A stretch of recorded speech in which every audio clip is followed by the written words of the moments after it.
오늘의 말씀은 레위기 25장 23절부터 38절까지 말씀입니다. 토지를 영구히 팔지 말 것은 토지는 다 내 것임이니라. 너희는 거류민이요 동거하는 자로서 나와 함께 있느니라.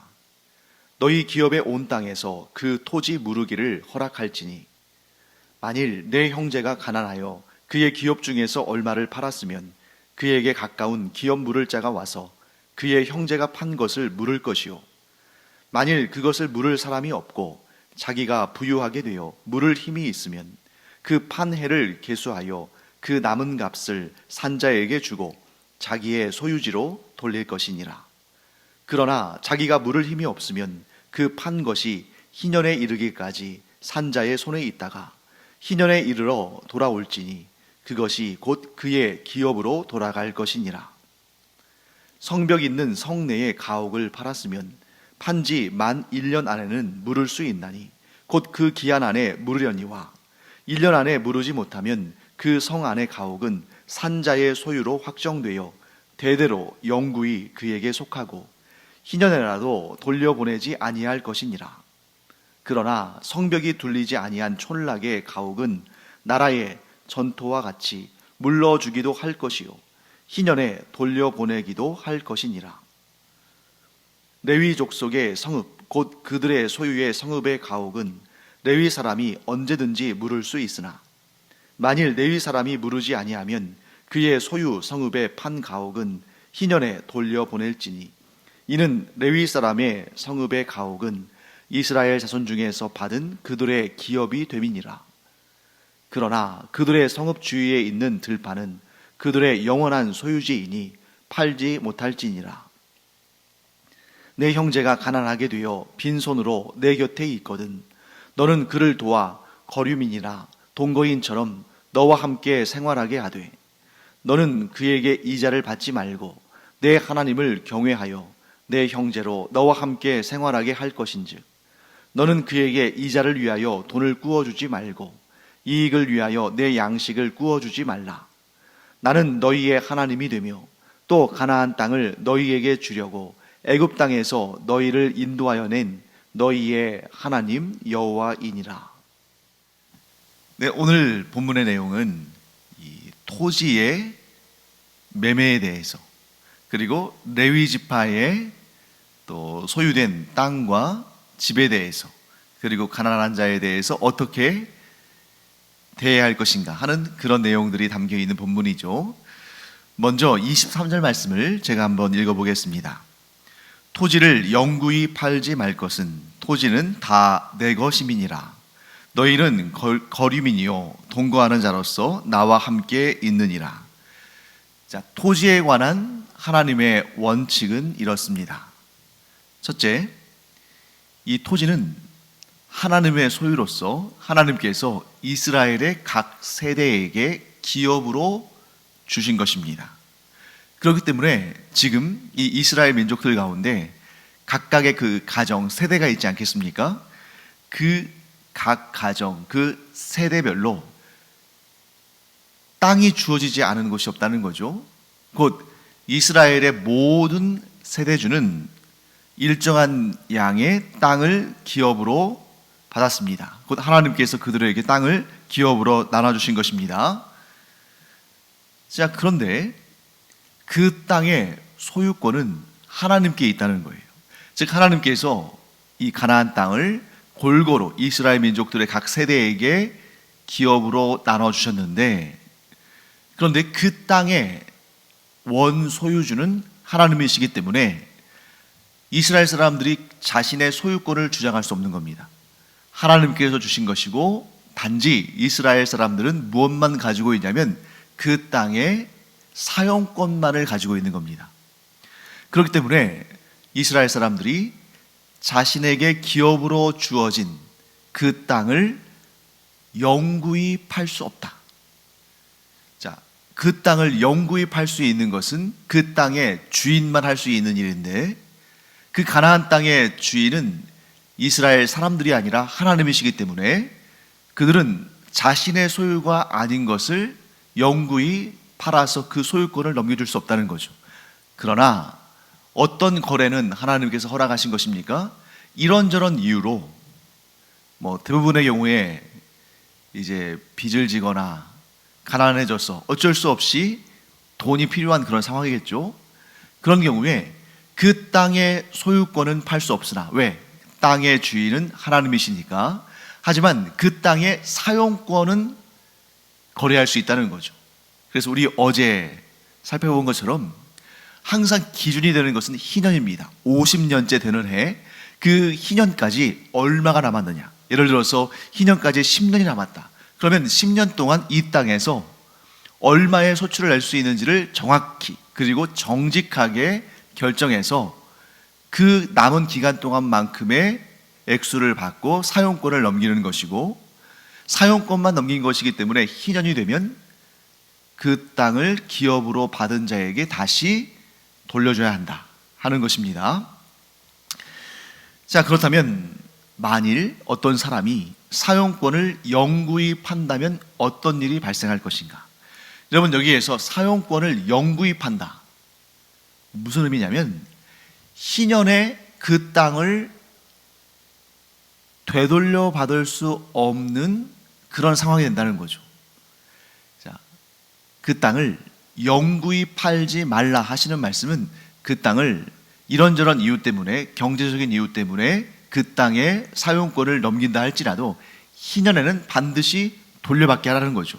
그런데 희년에도 돌려받지 않는, 즉 영구히 파는 그런 방식으로 땅을 넘기면 어떤 일이 생기냐면 이스라엘 백성들 가운데에 땅을 소유하지 못한, 정확히 말하면 땅의 사용권을 행사하지 못하는, 곧 기업을 받아 누리지 못하는 그러한 세대들이, 그러한 가정들이 생겨날 수 있겠죠. 그렇기 때문에 하나님께서는 그 땅의 소유권은 하나님께 있고 너희는 나에게 그 땅을 불화받아서 사용할 수 있는 권리를 가지고 있는 것이다. 너희가 이런저런 경제적인 이유 때문에 그 땅을 거래한다는 것은 소유권을 영구히 넘기는 것이 아니라 사용권을, 그것도 희년까지 남은 기간을 계산해서 넘기는 것이다. 그리고 나서 그 희년이 되게 되면 그 땅은 다시 그 기업으로 받은 자, 그의 가정에게로 돌아간다 하고 말씀하시는 것이죠. 그런데 그 다음에 24절부터 아주 좀 독특한 내용이 또 등장합니다. 토지를 무르다, 기업을 무르다, 땅을 무르다, 소유를 무르다, 이 무르다는 개념이 나오는 거죠. 24절 말씀을 보시면 이런 내용이 나옵니다. 너희 기업의 온 땅에서 그 토지 무르기를 허락할지니 만일 내 형제가 가난하여 그의 기업 중에서 얼마를 팔았으면 그에게 가까운 기업 물을 자가 와서 그의 형제가 판 것을 물을 것이요, 만일 그것을 물을 사람이 없고 자기가 부유하게 되어 물을 힘이 있으면 그 판 해를 계수하여 그 남은 값을 산자에게 주고 자기의 소유주로 돌릴 것이니라. 자, 이 기본적인 하나님의 뜻은 이겁니다. 하나님께서 어떤 가문에게, 어떤 가정에게, 어떤 세대에게 기업으로 주신 땅은 그들이 그 소유권은 하나님께 있지만 그 사용권을 계속 가지고 그 땅을 지켜가기를 하나님께서 원하신다는 거죠. 그렇게 하기 위해서는 두 가지가 있는데, 여러분, 무르다, 이거 물러줘 할 때 그렇게 우리 많이 쓰잖아요. 두 가지 방식이 있는데, 이 땅의 소유권을 넘겨준 자, 이게 가까운 친족 가운데에 그 땅의 가치를, 그 희년까지 남은 가치를 그 소유권을 산 사람에게 다시 치러주고 그 땅을 자기의 그 가난에서 혹은 이런저런 문제 때문에 땅의 사용권을 넘길 수밖에 없었던 그 가까운 친족에게 다시 그 땅을 가져다 주는 그러한 일을 하라는 거죠. 가까운 친족 가운데 그런 사람이 있다면. 그런데 그런 사람이 없다면 자기가 열심히 일하고 돈을 모아서 자기가 그 사용권을 넘겨주었던 그 사람에게서 그 땅을 다시 되사와라, 이렇게 말씀하는 것입니다. 어떤 차이가 있습니까? 땅의 사용권을 넘겨준 사람의 가까운 친족 가운데에 경제적인 여유가 있는 사람이 그 땅을 물으면 이것은 어떻게 보면 즉각적으로 일어날 수 있는 일이죠. 아주 단기간 동안에. 그러니까 단기간 동안에 어쨌든 간에 가까운 친족 가운데에 그럴 형편과 능력이 있는 사람이 있다면 이 가난해서 혹은 빚을 져서 혹은 경제적으로 어려워서 그 기업의 사용권을 넘겨준 자에게 그 땅을 되돌려줘라. 하지만 그럴 사람이 없다면 그 땅의 사용권을 넘긴 그 사람이라 할지라도 열심히 일해서 그 빌린 돈을 갚고 다시 그 땅을 되찾아 와라. 이렇게 말씀하시는 것입니다. 여기에서 우리가 주의해야 할 내용은 뭐냐면, 주목할 내용은 뭐냐면, 기업을 무르다, 땅을 무르다, 곧 나의 가까운 친족 가운데에 이런저런 문제로 인해서 그 땅, 그 기업의 사용권을 얼마간의 돈을 받고 넘긴 사람이 있을 때에 그 사람을 위해서 네가 돈을 치르고 그 기업을 다시 이 너의 친족에게 되돌려줘라. 이런 말씀이잖아요. 그런데 반드시 거기에는 무엇이 요구되냐면 손해가 요구됩니다. 손해. 왜냐하면 이 가난한 친족을 위해서 자기가 그 땅값, 땅의 사용권을 다시 지불하고 그 기업을 이 친족에게 돌려주는 거잖아요. 자기가 갖는 게 아니라. 만일 그 돈을 지불하고 그 팔린 땅을 내 소유로, 내가 사용하는 것으로 돌린다면 내게 손해가 아니라 어쩌면 조금 더 저렴한 값에 땅을 늘릴 수 있는 기회일 수도 있겠습니다만, 그게 아니라 내가 지불하고 내가 가져오는 것이 아니라 내가 지불하고 그것을 소유권을 넘긴 그 가난한 친족에게 그것을 건네주는 거잖아요. 그러니까 손해죠. 그러므로 기업을 무르다, 땅을 무르다 하는 이 개념은 분명히 손해입니다. 누가 봐도 손해고 경제적으로도 손해고, 괜히 그런 일에 또 이렇게 소위 말해서 좀 오지랖 넓게 관여했다가 가정에서 막 불화가 생길 수도 있고. 왜? 돈이 나가는 거니까. 그리고 땅은 돌아오지 않으니까. 땅은 자기에게 오는 것이 아니라 친족에게 가니까. 손해입니다. 그럼 왜 하나님께서 이런 손해를 감수하라고 하시는가? 그것은 하나님께서 은혜의 하나님이시기 때문입니다. 하나님이 은혜의 하나님이시기 때문에 하나님의 백성들에게도 은혜를 베풀며 살라고 말씀하시는 거예요. 분명히 소유가 좀 넉넉한, 좀 재산이 좀 있는 그런 친족이라 할지라도 누가 내 친척이 뭐 빚을 졌을 때, 뭐 땅을 팔았을 때, 뭐 집을 팔았을 때, 그럴 때 그 사람의 그 빚을 갚아주고 아무것도 요구하지 않는 그런 사람이 얼마나 있겠습니까? 그거야말로 은혜라는 거죠. 즉 여기에서 하나님께서 우리에게 주시는 아주 중요한 개념을 우리가 발견하게 됩니다. 은혜를 베푸는 일은 반드시 손해를 감수해야 된다. 은혜를 베풀기 위해서는 나에게 손해가 있다는 것을 알고 그것을 감수해야 된다. 그런데 왜 하나님께서 이러한 요구를 우리에게 하시냐면, 우리는 하나님의 백성이고 하나님은 하나님의 성품을 하나님의 백성들이 닮아가기를 원하신다는 거죠. 하나님께서 값없이 베푸시는 은혜의 하나님이시기 때문에 우리도 값없이 베푸는 은혜를 실천하기를 하나님께서 원하신다는 것입니다. 그래서 하나님께서 그 독생자, 성자 하나님, 예수 그리스도의 그 영원한 생명을 우리에게 내어주시기까지 우리에게 은혜와 사랑을 베푸셨죠. 하나님 편에서는 가장 소중한 것을 내어주시는 손해를 감수하시면서까지 우리에게 은혜를 베푸신 것입니다. 그런데 한편으로는 우리가 이런 생각을 할 수가 있죠. 하나님은 무한하신 분이시니까, 하나님은 이 세상, 이 우주의 모든 것을 소유하셨으니까, 하나님은 예수 그리스도를 부활의 능력으로 다시 살아나게 하실 수 있는 분이시니까 하나님께는 사실 별로 손해가 안 되지 않는가.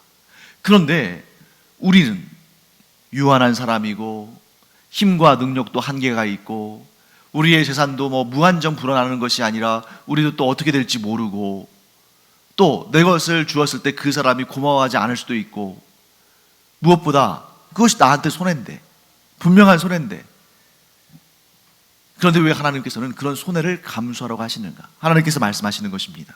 너희가 진실로 형제 자매를, 친척과 가족과 너의 주변 사람들을 사랑함으로 손해를 감수한, 아니 손해를 감수할 정도가 아니라 분명히 손해를 보면서 은혜를 베풀면 내가 그런 너의 모습을 통해서 네가 나의 성품을 닮아가는 것을 기뻐하며 너에게 손해본 것과는 비교할 수 없는 놀라운 복과 상으로 내가 채워주리라 하고 하나님께서 약속하신다는 거죠. 우리가 하나님을 믿어야만, 하나님의 그 성품을 우리가 알고 하나님께서 어떻게 행하실지를 믿어야만 할 수 있는 것이 바로 이 손해가 수반되는 은혜를 베푸는 삶이다. 그러니까 이렇게 말씀하시는 거예요. 그 땅, 너의 가까운 친족이 가난해졌어. 어쩔 수 없이 그 땅의 사용권을 계산해서 그것을 넘기고 돈을 받거나 빚을 탕감받았을 때에 그 땅의 가치, 그 땅의 소유권에, 그 땅의 소유권은 하나님께 있지만 그 땅의 사용권의 가치를 매겨서 네가 그것을 지불하고 그 땅의 기업을, 그 기업인 땅을 그 가난한 친족에게 되돌려주면 너의 인생은 내가 책임을 지겠다 하고 말씀하시는 것입니다. 물론 여러분, 은혜는 의무적으로 베푸는 것은 아닙니다. 의무적으로 베푼다면 그게 은혜가 아니겠죠. 그래서 하나님께서는 가까운 친족 가운데에 은혜를 베풀 자가 있거든. 그러니까 은혜를 베풀 마음도 있어야 되고 은혜를 베풀 능력도 있어야 되는데 마음만 있거나 능력만 있거나 혹은 둘 다 없거나 하면 이런 은혜는 베풀지 않는 것이 나아요. 억지로 해서는 안 된다는 것입니다. 그러니까 하나님께서 주신 은혜와 또 은혜를 베풀 마음과 그런 능력이 있는 자가 자원하여 하는 것이 바로 이 땅을 무르는, 기업을 무르는 일인 것이죠. 저는 여러분과 저를 이렇게 축복하기를 원합니다. 하나님께서 우리에게 주신 은혜가 복과 은총이 차고 넘쳐서 우리가 가난한 우리의 친척들이랄지 성도들이랄지 이웃들이랄지 누구에게든지 간에 그에게 넉넉하게 은혜를 베풀 수 있는 그런 복을 하나님께서 여러분과 저에게 허락하시기를 간절히 축원합니다. 그런데 그것만이 아니라 그럴 능력과 그럴 마음만 있는 것이 아니라 우리 안에 하나님을 닮아가고자 하는 그러한 열심으로 그런 은혜를 베풀기를 바랍니다. 그러니까 사람의 눈을 의식하거나 사람들의 평판을 의식해서 억지로 혹은 그냥 싫은데 과시하려고 그렇게 하는 것이 아니라 하나님께서 우리에게 주신 풍성한 은혜들이 있어서 그래서 누군가를 도울 수 있는 재력도 되고 또 그런 자원하는 마음도 있고 뿐만 아니라 이런 일을 행했을 때, 이런 은혜를 베풀었을 때 하나님께서 나에게 이것과는 비교할 수 없는 놀라운 은혜와 복과 상으로 나를 가득가득 채워주실 것이다 하는 그런 믿음을 겸하여 갖는 우리 모두가 되기를 간절히 축원합니다. 그 다음에 이제 좀 특이한 내용들이 좀 등장하죠. 29절부터 31절까지 말씀인데요, 제가 한번 읽어보겠습니다. 성벽 있는 성 내에 가옥을 팔았으면 판지 만 1년 안에는 물을 수 있나니 곧 그 기한 안에 물으려니와 1년 안에 물으지 못하면 그 성 안의 가옥은 산자의 소유로 확정되어 대대로 영구히 그에게 속하고 희년에라도 돌려보내지 아니할 것이니라. 그러나 성벽이 둘리지 아니한 촌락의 가옥은 나라의 전토와 같이 물러주기도 할 것이요 희년에 돌려보내기도 할 것이니라. 자, 집을 두 가지로 나눴습니다. 하나는 성벽 안에 있는, 즉 성 안에 있는 가옥, 집입니다. 다른 하나는 뭐겠어요? 성벽 안에 있는 것이 아니라 이런 뭐 초장이나 뭐 밭이나 이런 뭐 광야나 이런 외부에 있는 그런 집이죠. 이 둘을 이제 그 둘의 소유권을 팔았을 때에 성벽 안에 있는 집은 1년 안에 내가 받은 만큼의 돈을 지불하고 그 집을 물을 수가 있다. 다시 되돌릴 수 있다. 다시 가져올 수 있다. 그런데 1년이 넘으면 그 소유권은 그 가옥, 성벽 안에 있는 가옥을 사간 사람에게 귀속돼서 다시 물을 수 없다. 다시 되찾아올 수 없다. 그렇지만 성벽 밖에, 즉 그냥 광활한 땅에 있는 그런 집들은 언제든지 물을 수가 있고, 또한 희년에는 그 집을 돌려줘야 한다. 그 사용권을 넘긴 자에게 희년에 다시 돌려줘야 한다. 차이가 있는 거죠. 자, 이런 차이는 어디에서 나온 거냐면 그 가옥, 집이 생산 가능한 토지와 연결되어 있느냐, 연결되어 있지 않느냐, 거기에 따라 다른 것입니다. 자, 성벽 안에 집이 있다는 것은 그러니까 오늘날로 따진다면 뭐 아파트처럼 이렇게 집만 있는 거예요. 즉 거주 목적입니다.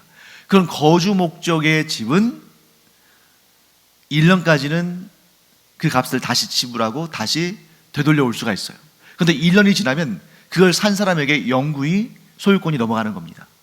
반면에 이런 넓은 땅 위에 있는 집, 뭐 단독주택 같은 거죠. 그런 집은 보통은 그 집 주변에 있는 땅과 연결되어서 농사 혹은 목주가 관련되어 있는 거죠. 그렇기 때문에 기본적으로 토지는 그것을 언제든지 물을 수 있거나 혹은 희년이 되면 그 원주인에게 돌려줘야 되는 것처럼 그 토지와 관련되어 있는 가옥도 역시 언제든지 물을 수 있게 하고 또한 희년이 되면 그것을 판 원주인에게 돌려줘야 한다 하고 말씀하는 겁니다. 무엇과 관련이 있는 거예요? 거주 목적의 집이냐, 아니면 농사나 목주가 관련된 생산 목적의 집이냐에 따라서 그 처리 방법이 다르다 하는 걸 말씀하고 있는 것입니다. 그 다음에 마지막으로 이제 32절부터 38절까지는 레위 족속에 속한 성읍과 가난한 자들에 관한 규례가 나오죠. 자, 레위 족속에게 속한 성읍은 이스라엘 전체에 48개의 성읍이 있습니다. 그리고 그 성읍은 그 성 내에 집이 있고 또 그 성 주위에 토지가 있어요. 그런데 레위인도 이런저런 이유 때문에 그 집과 그 땅의 사용권을 넘겨줄 수 있죠.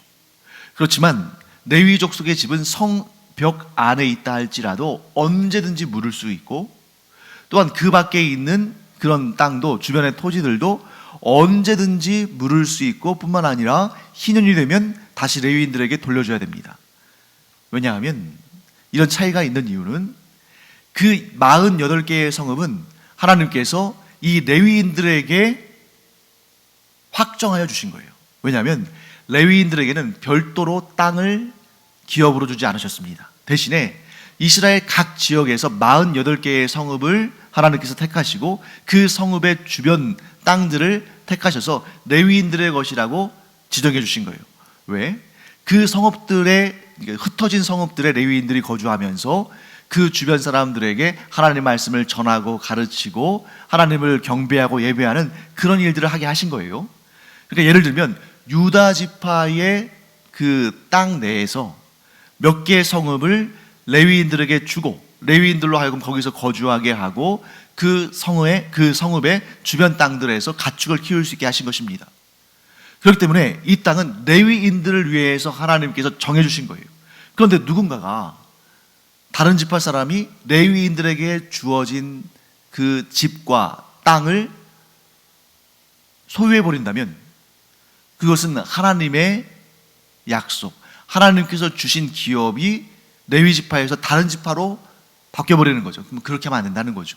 그래서는 안 되겠지만 레위인이 이런저런 이유 때문에 자신이 거주하는 레위인에게 속한 하나님께서 그들에게 주신 집이나 땅을 그 소유권을, 정확히 말하면 사용권을 넘겼다면 그것은 언제든지 물을 수 있어야 되고, 또한 희년이 되면 반드시 그 레위인에게 돌려줘야 한다 하고 말씀하는 것입니다. 그 다음에 35절 이후에는 형제가 가난해지면, 그래서 먹고 살 일이 막막하고 살 곳이 없어서 떠돌게 되면 너 곧 같은 이스라엘 동족이 그를 받아들여서 그가 거주할 수 있게 은혜를 베풀고, 또한 그에게 돈을 빌려줄 때는 이자를 받지 말고, 그에게 양식을 줄 때는 그것을 가지고 이익을 취하려고 하지 말아라. 그냥 빌려주고 나중에 원금 받고, 양식도 마찬가지로 그렇게 하라는 거죠. 자, 하나님께서 왜 이런 명령을 하십니까? 모든 사람들에게 이렇게 하라고 하신 것이 아니에요. 이방인들에게는 이자도 받고 이익도 취합니다. 그 당연한 거죠. 무엇인가 돈을 빌려주거나 또 양식을 꿔줬는데 거기에다가 이자를 받지 않는다면 그것은 분명한 손해죠. 그런데 왜 하나님께서 이런 손해를 이스라엘 족속들로 하여금, 이스라엘 백성들로 하여금 이런 손해를 보게 하시는가? 하나님의 뜻은 분명합니다. 이자를 받지 않으면 손해다. 하지만 하나님께서 우리 곧 이스라엘 백성들을 은혜로 택하시고 돌보시고 지금까지 살려주시고 지금까지 잘 살게 하셨는데, 우리가 하나님의 은혜를 경험한 하나님의 택하신 백성들로서 우리가 그 은혜의 의미를 알 뿐만 아니라 실천하며 살아가자. 하지만 이방 족속들에게는 해당 없는 일입니다. 왜? 그들은 하나님의 백성들이 아니니까, 우상을 섬기며 사니까. 그러므로 하나님께서 은혜로 언약하신 백성들 사이에는 서로 은혜를 주고받는 그런 삶을 살아라 하는 것입니다. 그런데 이제 신약에 와서는 이런 은혜의 범주가 더 확장이 되죠. 이방인들까지도 그 은혜의 범주에 포함이 되는 것입니다. 그래서 성경을 보시면 오순절 마가의 다락방에 성령의 강림이 임한 후에 그로 말미암아 온 이방인들에게도 복음이 전파되죠. 구약의 율법은 이스라엘 백성들, 곧 하나님의 택하신 민족인 이스라엘 백성들 중심으로 이루어지지만, 신약의 예수 그리스도의 복음은 이스라엘 사람이나 이방인들이나 아무 차별 없이 모두를 포함하는 범우주적인 하나님의 은혜의 공동체로 초청이 되어지는 그런 시대가 열리는 것이죠. 그렇기 때문에 여러분과 저는 이런 마음을 가져야겠습니까? 우리 그리스도인들 뿐만 아니라 우리 가족과 친척, 또 우리 그리스도인들 뿐만 아니라 우리 이웃들, 믿지 않는 사람들, 온 세상 모든 사람들에게 나는 은혜의 복음을 전하고, 또한 나의 삶 가운데에 은혜를 실천하는, 그래서 하나님께 존귀히 쓰임받는, 또한 하나님의 성품을 닮아가는 그런 사람이 되어야겠다, 이런 마음을 품는 우리 모두가 되기를 간절히 축원합니다. 기도하겠습니다. 하나님 감사합니다. 저희가 은혜를 베푸는 사람들이 될 수 있는 것은 저희가 먼저 하나님의 은혜를 받았고, 또한 하나님의 성품을 닮아가는 사람들이기 때문임을 배웠습니다.